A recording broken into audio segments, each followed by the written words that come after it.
If you don't learn something new in this video, then I want you to go dislike the video. Seriously. Nah, I'm only joking. Don't actually dislike it, but I promise you, you will learn something new, so stick around to the end of the video.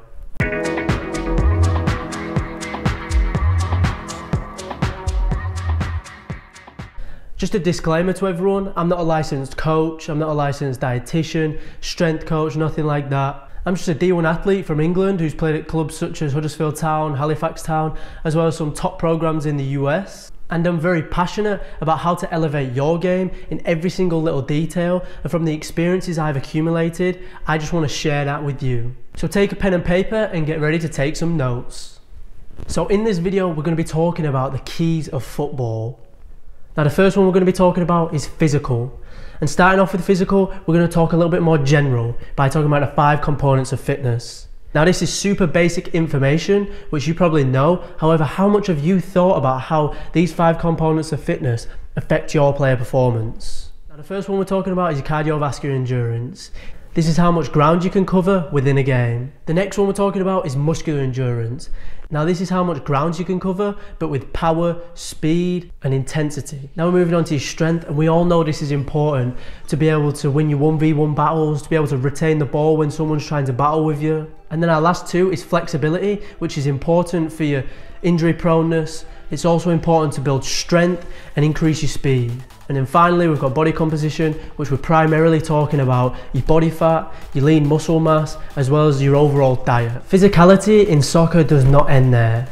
In addition to these ones, we've also got your acceleration, speed and agility, as well as your balance and coordination. And then finally, we've got your jumping ability. Are you going to be able to jump high enough to beat that defender and score that winning goal? But how do we improve our physicality? Well, it starts off with your running, short and long distances, as well as beginning strength training within the gym. And then you've got to continue to stretch, do yoga, do mobility work, and finally becoming aware of what you're eating and if what you're eating is fueling your performances correctly.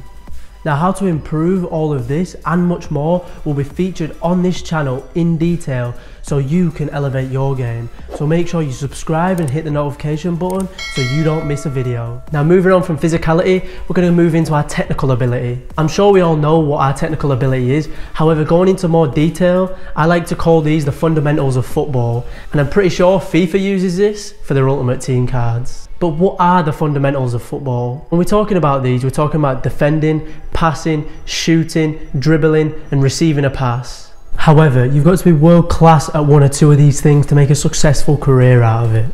Now if you're like me and you're not world class at 1 or 2 of these things, then for us, we've got to be versatile.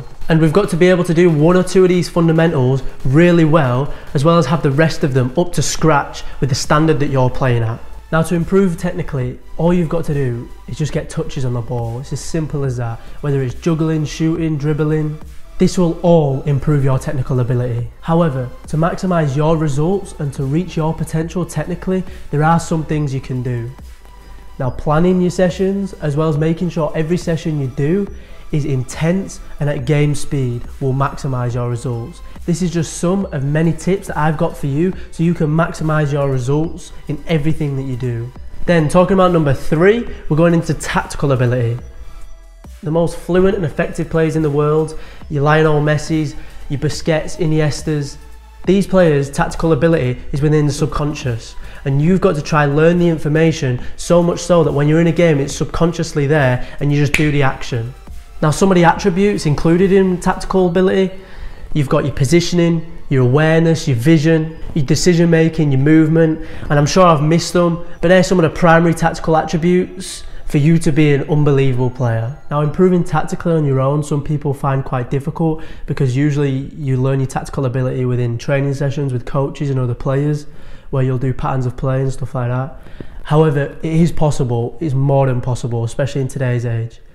You need to start watching film, and not just watching film of Messi, Ronaldo, and not just watching highlight clips. You need to watch every single touch they have on the ball, every single movement they do, why they do it, and how it affects defenders or midfielders wherever you play on the pitch. Now another great tip that I've got for you is that you need to start analysing people who are at your standard but doing it better than you. So for example, Last season, I would oftentimes watch Robbie Robinson, who got drafted to Inter Miami when he was at Clemson. And this is because he's the same position as me, but he's just doing everything so much better than me at the same standard. So I like to watch him to see how he's doing it in my level. Then fourth on the list, we've got the mental side of the game. The mental side of the game is becoming more and more important, with more teams adding sports psychologists, and some of the top professionals who can afford it have their own personal sports psychologists. Some of the on-field mental attributes include your bravery, your aggression, your composure. Then some of the off-field mental attributes consist of your decision making. Are you going to go to that party on a Saturday night when you've got a game Sunday morning? Then we've also got your discipline. Are you going to eat right? Are you going to go to bed on time? Are you going to do your recovery sessions? Then finally, some of the attributes that are included on and off the field are your focus, determination, your confidence, leadership, your work ethic, and overall, just how mentally strong are you to deal with the pressures that come within this game. Improving mentally isn't the simplest of tasks. Oftentimes, players will find this the most difficult to do, even though there's some quite simple things you can start doing today. For one, meditating. Now, meditating can be sitting in a dark room just with your thoughts, controlling your breathing, or it can just be reading for 30 minutes.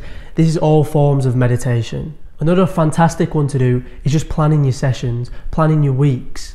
So if you plan your week of what you're going to eat, what sessions you're going to do, when you're going to do them, this will make you more organised. It will help your mental state of mind as well as keep you disciplined. Go and do this today, and I promise you, you'll see your performances skyrocket within training, within a game, and you'll generally just feel so much better. Now, our fifth and final key of football is just some bonus ones. However, they are just as important as the rest. You've got your injury proneness. We have your adaptability. How quick can you adapt to adverse situations? Then we've got consistency.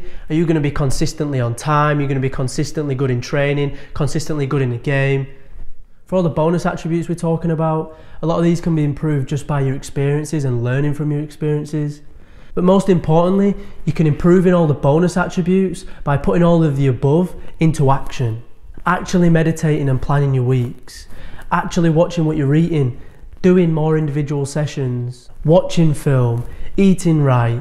But maybe some of you are watching this and you're saying, Keelan, how do I do this?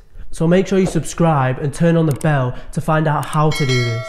Because I'm going to be uploading continuous content on how to elevate your game.